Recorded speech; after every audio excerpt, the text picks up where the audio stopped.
Welcome back, everybody. You're listening to Cut the Shit, a podcast series that aims to take a closer look at the impact of the IT industry, both the good and the bad.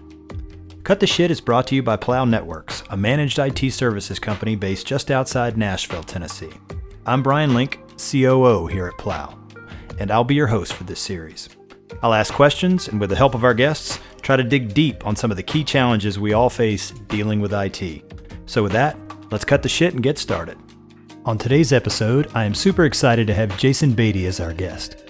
Jason currently serves as VP of IT and Company Security Officer at Promises Behavioral Health, a Nashville-based provider of inpatient and outpatient mental health and substance abuse treatment. Like many of our guests, Jason has had a long career in technology, and he has handled about every aspect of IT that there is: support, training and development, and networking. But his specialty and passion is security. And he was doing security before security was cool. Before getting into the private sector, Jason spent a good bit of time in the military in some form or fashion, with his final role being intelligence analyst. So I guess you could say he was made for the game from the beginning. Since then, in addition to general IT roles, he's had a number of security-focused roles as well, and we'll use that as the basis for our discussion today. My goal is to get Jason to share his unique perspective on being in the security seat for the past 2 decades, what he has learned through that process, and what IT and business people should be thinking about and how to simplify when it comes to IT security. I hope you enjoy my conversation with Jason Beaty. Jason, welcome to Cut the Shit. How you doing today? I'm good. Thank you for having me. Sounds like you got a little bit of a cold. Hope you're feeling okay. Yeah, a little bit, but we'll get through it. Good deal. Good deal. All right. Well, before we dive into kind of the meat of the discussion, I always like to start with just a little bit of a kind of warm-up question rather than anything to do with work. It's more kind of writ large technologies, sort of thinking or things you've seen. Give us an example of a technology use or a hack maybe that's been really interesting that you've seen or heard about recently. It could be at work, it could be at home, kids, it could be anything. Probably one of the most interesting things that I've noticed as of lately is my teenage son came home one day and he's like, hey, Dad, one of my friends at school got this thing called a Flipper Zero. A Flipper One, I believe is the name of it. I don't know if you've heard of those or not. Nope. It's just a little device you can buy online, and it was doing all the things that we used to do back in the days when we would get circuit boards and Arduino boards, and we would program them to go out and look at like RF singles so we could go in and turn TVs on or turn TVs off with infrared or things like that. This little thing does it all, and you can buy them online. And so he was telling me he was out to lunch with one of his friends, and the guy was just changing channels on all the TVs at this restaurant, making all these people sitting at the bar upset because he's changing the TVs. So I started looking at one of these things online, and you can buy them. They'll do things like they'll scan key cards. You can program key cards into them. You can program credit cards into them. You can get them to open up the ports on Teslas for their charging ports. You can drive down the road and just click and open up charging ports on Teslas. And they're just little devices that somebody's built online as like an IoT hack, if you will, that hacks a multitude of things. And that IoT stuff being so open in terms of the protocols, right? It's just right there for the taking. Correct. Yeah, that's interesting. That's pretty. We've had a couple along the way that have been sort of down the middle. That one is a little further out there to the left side, and that's interesting. So thanks for sharing that. And again, never heard of it, so I'll have to go take a look after we wrap. So all right, let's get to the main show. To get you started, or to get us started, give us a quick thumbnail sketch on your background and kind of how you got started working in technology. Not up to today, but sort of how you got started. Yeah, so I was living in East Tennessee, and my wife came home one day and said, hey, Vanderbilt's offered me a job. I want to do it. So I had actually got out of the Army and got my degree in education. I was a teacher. I was teaching adult education. And so we packed up, moved to Nashville, the middle of the school year, and I couldn't get a job teaching in the school system. So I got a job teaching at a New Horizons. And this was the late 90s, early 2000s. And cybersecurity was just kicking off. It was just starting. So I was kind of brought in to New Horizons and set up as their cybersecurity guy. So I would go around, I would learn what the class was that I was going to teach. I would get certified in that class, and I would go in and start teaching it. So I would go around and teaching all of the classes on hardening your infrastructure or classes like social engineering or ethical hacking, things of these nature that was just getting started at the time when security was kind of in its infancy, which really got me into cybersecurity. I started going to all of your major conferences that they were having, your SMooCons, your DEF CONs, and really learning what these people did, from a gray hat, black hat, white hat, whatever you want to call it. It was so new, there wasn't really even a hat specification yet. No hats yet. Right. Yeah. No hat yet. This was cool. We can do this. This has a vulnerability. Look what you can do with this vulnerability. And really just seeing how these people took this platform of security and developed it into what we have today, which is your blue teams or your red teams, and how all of that got started from just a mix of what is security and why do we need it, from the early 2000s.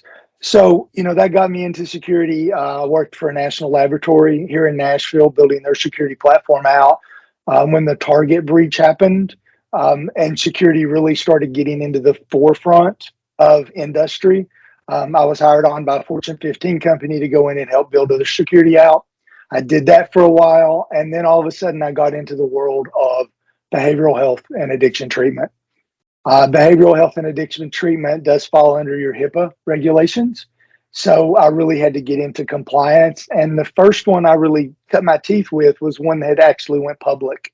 So then I had to follow your SOX compliance. So following HIPAA, following SOX, and really taking these healthcare organizations that were really behind in what their cybersecurity platform looks like, and bringing them into the future to where they can pass their compliance and they can be secure. Gotcha. And that's kind of where I've been at ever since. Well, it's interesting, since you didn't start out in IT security, and you really didn't even start out in IT directly. You came from the teaching world. I mean, hypothetically speaking, if your wife hadn't gotten that job, do you think you would have stayed in teaching? Probably. But you know what? I'm teaching now. I mean, cybersecurity has got into the point where you have to teach. I find that my teaching career really helped me out with being able to go into the boardrooms and sit down with the boards and say, here's why we need to do what we're doing. Here's why I need the money to build this platform out, or to secure this platform that we're using for mission critical applications. And really explaining that into a way in which the board people can say, yeah, I understand what you're talking about. I get it. Yeah, it's funny. We have this idea of teachers being, because they're positions of authority, right? Particularly in, primary and secondary schools. We don't tend to equate them to salespeople, but they really are, right? At the end of the day, and I don't mean that in the negative sense. I mean that in the positive sense, that you have to communicate information in such a way that people can absorb it and understand it and buy into it, right? Which is, at the end of the day, what a good salesperson does, right? Now, you may be asking questions to try to solve problems, but the second part of that, in terms of teaching, is exactly the same. So it's interesting. I hadn't really thought of that, but that makes a lot of sense, in terms of your ability to work, to your point, especially around something new like cybersecurity, where I would imagine today you still run into situations where people really have no idea what cybersecurity or IT security really entails, and all the areas that it touches. So that's I hadn't thought of that. It's an interesting background, which was a good training point for you. Yeah, I was always one of the things that I was taught that I always remember from my teaching days is, when you explain something, explain it on a fourth grade level, because no matter what the topic is, everybody can function on a fourth grade level. And if you can explain it in that level, then everybody gets it. Yeah. And technology is notoriously opaque, right? For people, right? Yeah. Yeah. And having worked in and out of technology, so I consider myself someone who works in technology. I'm not a technologist. I couldn't program my way out of a paper bag. I'm not much of a support person. So I'm not really a tech person at the end of the day.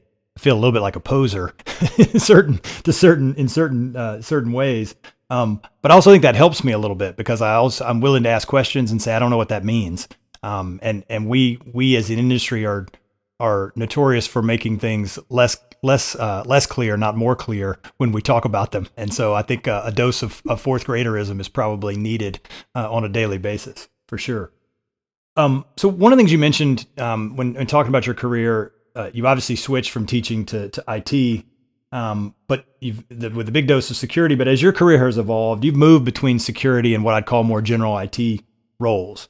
And based on what you see and looking around, is that unusual? And if so, how did that happen, or did you choose that particular path? So, from my standpoint, I believe I chose it. I was very fascinated with cybersecurity. I was very fascinated with the ability to secure and build systems from the ground up. That's kind of where I've fallen into, coming into companies that really had no security wrapped around them, and just kind of sitting back and architecting how that security is functioning so that we have our mission critical applications that are the most secure, and people have the accessibility to get into those through secure channels. I have seen, and especially with healthcare, I've seen a lot of security as a need. We have to be compliant. HIPAA says we've got to be compliant. Well, we don't know, we don't have a security person. So who are we going to get? A lot of times that tends to come from the compliance role. The person who's doing the compliance falls into the security. Sometimes from the IT side, but not very often. I feel like it's better coming from the IT side, understanding the basic understanding of networking and infrastructure and how things talk to each Sure. other and how things get together. That's the best way to secure companies, to come from that area. So I see a lot of the people who come from the compliance side, they tend to make it secure based on the checkbox security, if you will. HIPAA says we have to do A, B, and C. I'm going to do A, B, and C. And you know as well as I do that that's not true security. Right. That's security for that. So you tend to see different situations and different avenues where people do what they know. And that's why I always find it better to come from the IT role, I think, because you have a better basic understanding. Makes sense. Makes sense. And you mentioned up front your military background, and so every time I have someone who's got some military experience in their background, and it seems like I've had a number of people. I don't know if that's I can't decide if that's coincidence or if it's the nature of uh, of the people that I know. I'm not real sure, but regardless, yeah. When you think back on it, how did your time in the military help you as you've moved into the sort of the corporate world and sort of IT and security? In what ways did it help, and maybe what ways did it hinder? So I believe when I would join the military in 1989, everybody was very patriotic. It was a very patriotic world that we lived in, and I felt it duty, and I was one of the most patriotic people that you will ever run around. So that helped me getting into the military, finding out that I could do things I didn't think I could do, forcing yourself to finish things that you would not have started. So it gave you a drive to accomplish missions, a drive to do things that you didn't think you would ever do. It also gave you the ability to follow chain of command, and I feel like chain of command is super important in our world, in business worlds today. So as you go into every task that's given to you with you ownership of that task, executive ownership. I'm going to finish this task. I'm going to do it to the best of my ability, and I'm going to follow chain of command to do that. I find that that tends to help, or it has helped me in my life. It's also helped me to lead my team. I try to lead my team the best that I can, so that my team is there are people who want to work for me, who will follow me from job to job, and I have had quite a few people that migrate with me as I go. Right. Right. Okay. Cool. Um, so let's transition kind of to current state, and as you look around, you sit in the seat you're in today. What are some common misperceptions about cybersecurity that you wish you could dispel? Um, So I think we've come a long ways. Back when we first started, it was one of those, let's build our organization where nobody can get into it and we're good. I think that that's commonly been dispelled now. We all know that we're all going to get breached at some sort of fashion. It may not be big ones, but we all fight that on a day-to-day basis. So that builds your cyber resilience. We know we've got to do it. We know we've got to build a good recovery from it. So I've seen cybersecurity move from that state to the state we're in now, which is more of a recovery state. You see a lot of companies who are really putting a lot of time and effort in building good IT business continuity plans for what to do after it happens. Ransomware hits, it takes down the entire company. What do we need to get up first? What applications do we need for that business to run? and how fast can we get that business up and going. So building a good business continuity plan, I think, is super key for cyber recovery right now, which is one of the things that I have tasked my team to stay on top of and to get, really recovery ready. I worked with a couple of people at that laboratory that I worked with that were extremely good at compliance. And one of the things that I learned early on was to build basically an audit ready book. It's a binder that I keep on my desk. It has all of my cornerstones for my security department, all my policies and procedures, my security incident response plan, disaster recovery plan, business continuity plan, all of the SOCs for every mission critical application that I use is all in that binder. It's all in that desk. So if we do get a ransomware attack or if we get audited by someone, I can say, here you go. Here's the audit book. This is what we're doing. This is where we're at. And having one of those ready to go, I think has really carried me through the world of going from, is it going to happen? Maybe, maybe not, to now we know it's going to happen. How do we recover? And I've tried to take that in my career. I go around to each one of my centers that I go to every year, and I sit with everybody and I talk to everybody. And, I tell them, you wear the security hat, you're on my team. You're part of cybersecurity. And here are the things where you're going to see. These are the things I want you to look for. Here's how you report those things when you see them. And I try to take individual stock of each one of the hospitals that I go to and how prepared they are. And do they know what they're supposed to be doing? And really trying to put it out to the masses. You talk about security awareness plans, and people always put security awareness programs in, and we do the newsletters every quarter, and we do the posters every month, and we do the, whatever your training is that you do periodically. But, trying to take it a step further, and as I call it, leaving the ivory tower and going out into the world and really sitting with those people who are on the front lines, who are fighting it day by day, and explaining to them why we're doing what we're doing and how they can help us be more secure. Yeah. I think that's super important, and that's something that a lot of companies are really starting to bank on now.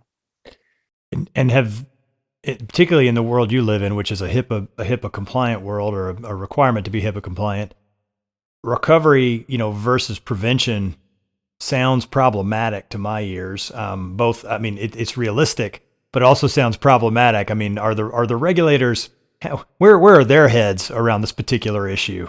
Because protection of information doesn't assume that what you got to do is recover and not pay the ransomware. It assumes that it's not public, right? That it remains private. So I'm just curious about that aspect of it, because that feels like a distinct challenge that hospitals or HIPAA, those organizations that are required to be HIPAA compliant, versus forget about PCI for a second, an institution or a company who, if private information is breached, it could be reputationally problematic, but it's not legally problematic in the sense of a regulatory issue. So I was just curious, what does that do in terms of the stakes, and how do you guys think about that? So I think that we're venture capitalist owned. We have a venture capitalist board for us. They are very in tune to cyber because they own a lot of companies and they've seen it affect their companies. So I feel like that getting the buy-in of the stockholders is huge, and being able to explain to them about what you're trying to do and why you're trying to do it. Now, when it comes to HIPAA, patient safety is huge, and you've got to really navigate the waters of making sure patient safety is your first concern. Even though we have to be HIPAA, we need to be HIPAA in a patient safety way, if you will.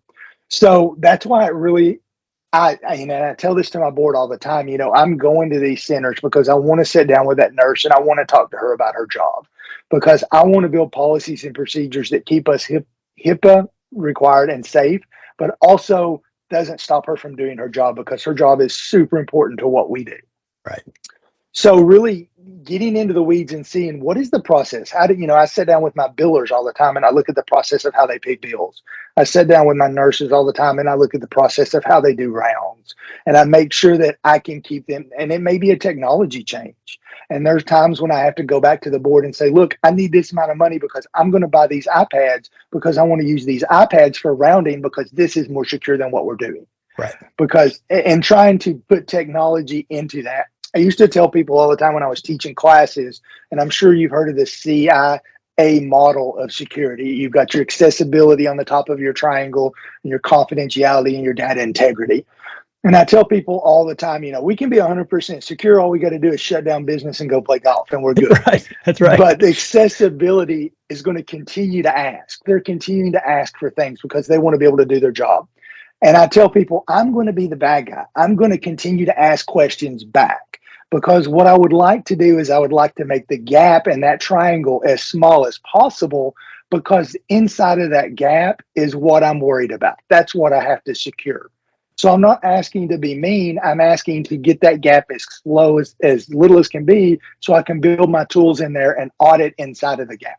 Yeah. So that's what I tell people. And once you get the buy-in from the board, once you get the buy-in from the employees, they know you're there to help them.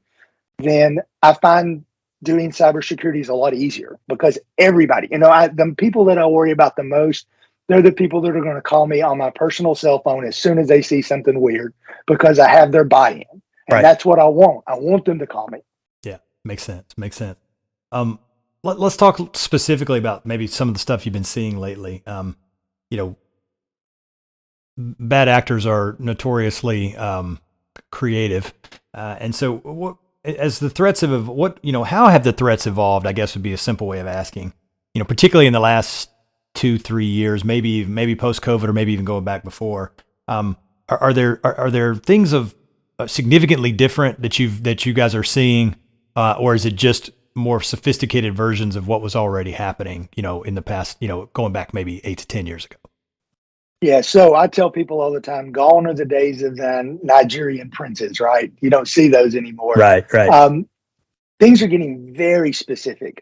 Spear phishing is really taking hold, because people, they know you're out there. They're online. They're looking at LinkedIn. They're seeing who these people are. And then they're trying to really specialize their attacks, to the point to where they'll go out and they'll buy a URL that is like one letter off of your URL. Yeah. They'll get your CEO's signature to look exactly like his signature. So the only thing you can tell a difference is that one letter, and they're extremely good at getting the knowledge, and I look at it from our standpoint as well. We give out data like crazy. We've got all of our social media accounts that we're giving out. People are getting TikTok, they're giving out their data like crazy, but that's just data. There's tons of data on each and every one of us. So what the bad actors have decided to do, what they didn't do in the past, is now they're getting that data. And I know you've probably seen this on social media, where you'll get a picture that'll say your first name and your last name is used for your first automobile, and they're trying to get all these questions. They're collecting all this data, and now they're turning this data into knowledge. So they're taking all of this data and they're building these very sophisticated spear phishing attacks that are zero-day attacks that are specifically made to go after one person. And so they're using that to try to get that information. Yeah. And so I told my first thing I do is I go to my CEO and say, don't you ever email anybody asking for anything unless you tell me first. And I tell every single person in my organization, your CEO will never email you asking for anything. Yeah. If they do, come to see me. And you catch a lot of those. And some of those are and they're not asking now for, used to it was give me an Apple Play card, give me a Google Play card, give me a Netflix, go get the card. Yeah. They don't do that anymore. Now they're just trying to get the conversation going, so they can get, I've seen some specific DEA attacks that have been very specific. They know the DEA is going around and sending specific emails. They get a copy of those emails, and now they're using those emails to really try to get, right, addresses, social security numbers, banking. Yeah, first step in a process for a theft incident later on, as opposed to one and done. Yeah, that makes sense. Obviously, part of this is, email's not new, but it may be our biggest Achilles heel when it comes to what we're talking about, just because you can send it to anybody at any time. It's easy to do. But there are other things that have happened recently that, at least to me, created more surface area for attacks. Things like remote access, mobile connectivity, work from home, all those sorts of things. But security protocols have evolved as well. So I guess I'm interested in your perspective. Do you feel like it's easier or harder to get compromised now than it was maybe 5 or 10 years ago? And if it's easier, in what ways? And is it maybe more difficult in some and easier in others? Just curious, your thoughts. So I think the biggest stipulation there is multi-factor access. If you have MFA turned on, it makes things a lot harder than it used to be. But the companies that still don't use MFA, those are the companies that it becomes easier with. As you move more into the cloud, as you move more into the mobile world of computing, we all carry computers in our hands, right? We're all on remote access. We're all working from home. Those multi-factor access points become huge if you have those set up. If you don't, then I feel like it's a lot easier to get to that. So that's one of the things that I try to do as you build that away from the castle world of everybody has a computer, everybody's connecting from airports, coffee shops, everywhere. We have to make the road that they connect into as small as possible.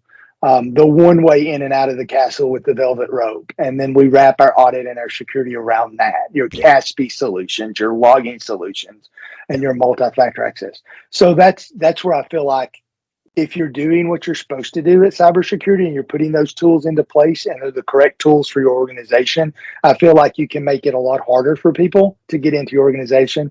But if you don't do that, then yes, it's going to be easy because there's just so many devices out there. Right. Right. Yeah, that makes sense. You mentioned end user security awareness training and posters. You talked about some of the common tools that you use. That's an area where I've seen a lot of progress in terms of the nature of the tools that companies have to try to help their employees be better at security awareness. And I guess I'm curious, do you see it similarly, and do you feel like that the results from that? And I'm speaking here more not of we've got a better whiz bang PowerPoint that we send once a year with a slide deck on security awareness. More of the examples of where you've got something installed on a machine and you're doing regular phishing spoofs to see, and you're doing training on the spot, explaining what they missed. Those are the tools that I'm talking about that I think are quite good. And I just was curious to hear your perspective as being on the other side, on the corporate side. How do you see those tools? Yeah, so I feel like that's how you tell if your security awareness program is truly working. You do a phishing test, you do another phishing test, you look at the percentage that you've improved. And then, yes, you train on the ones that messed up on the first one, you train on the ones that messed up on the second one. But you have to be able to back up. If you do these phishing tests and you're not seeing the improvement that you think you should be seeing, you need to back up and look at what you're doing from a security awareness program. If you can edit things, change things, make it to where you're starting to see improvement.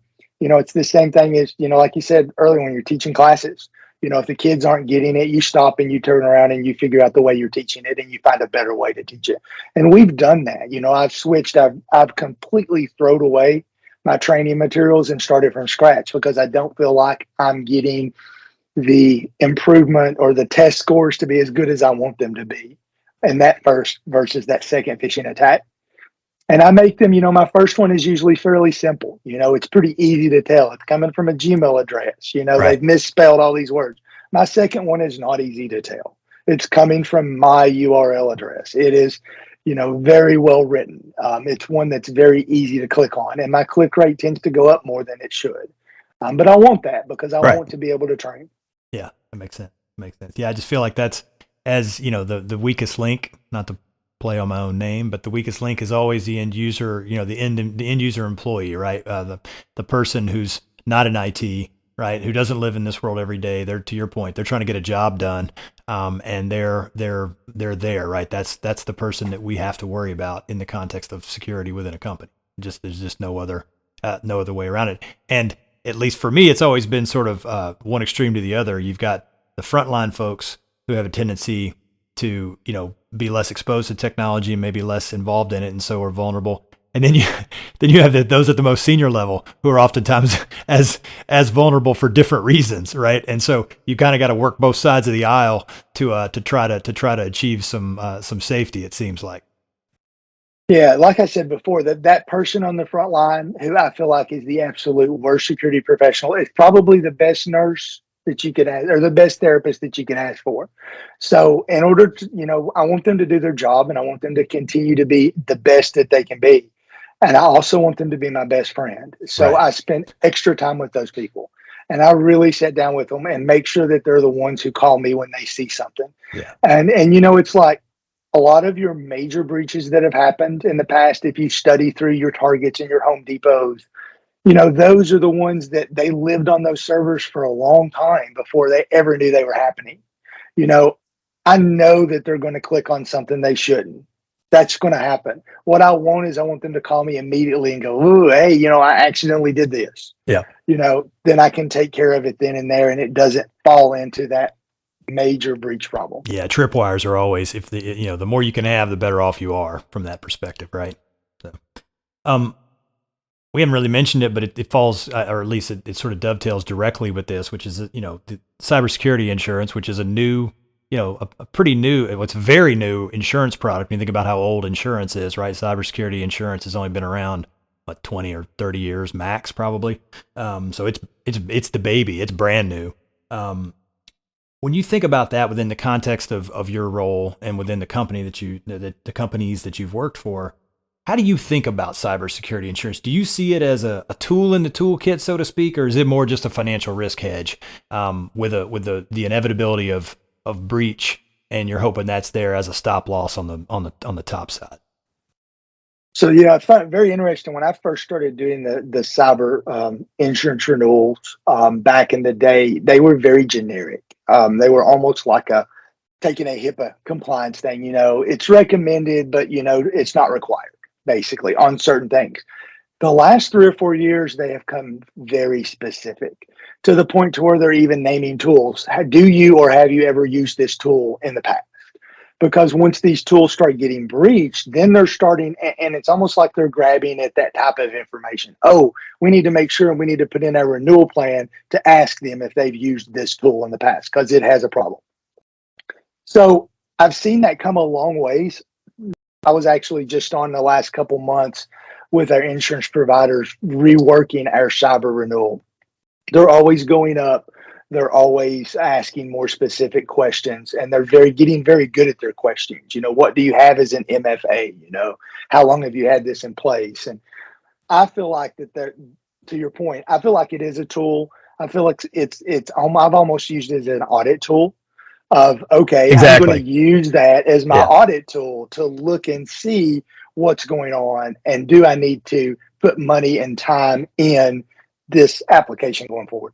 Yeah, that's what you grasp that, which is that speaks to what's happened, because when I was CIO, which was not that long ago, but now it seems like the dark ages certainly from a cybersecurity insurance perspective. Like, it was a 1-page form, you filled it out and they just approved it. It was almost like a free rider. It felt like on our sort of broader policy coverages, right, where we were really paying money and worried about.